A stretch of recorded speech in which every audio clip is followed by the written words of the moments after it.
प्रस्तुत है बहुत ही सुंदर कहानी संस्कार। एक राजा के पास एक सुंदर घोड़ी थी।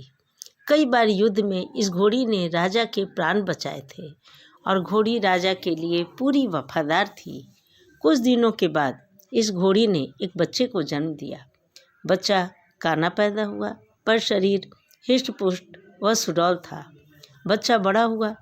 बच्चे ने माँ से पूछा, माँ, मैं बहुत बलवान हूँ पर काना हूँ, यह कैसे हो गया?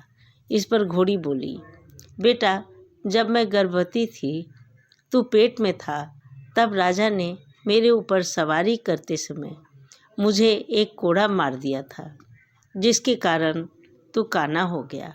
यह बात सुनकर बच्चे को राजा पर गुस्सा आया और माँ से बोला, माँ, मैं इसका बदला अवश्य लूँगा। माँ ने कहा, राजा ने हमारा पालन पोषण किया है, इसलिए तो तू स्वस्थ है, सुंदर है, उसी के पोषण से तो है।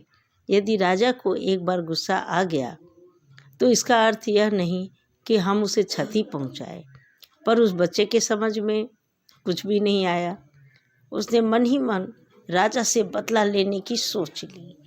एक दिन यह मौका घोड़े को मिल गया। राजा उसे युद्ध पर लेकर गया था। युद्ध लड़ते लड़ते राजा एक जगह घायल हो गया।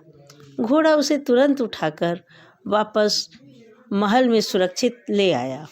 इस पर घोड़े को ताज्जुब हुआ और माँ से पूछा, माँ, आज राजा से बदला लेने का अच्छा मौका मुझे मिला था, पर युद्ध के मैदान में बदला लेने का तो ख्याल ही नहीं आया।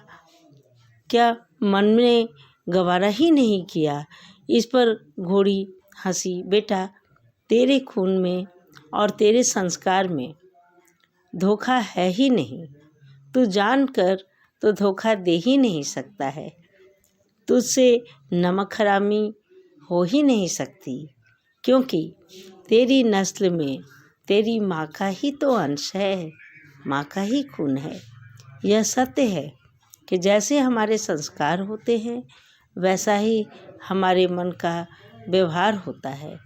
हमारे पारिवारिक संस्कार अवचेतन मस्तिष्क में गहरे बैठ जाते हैं।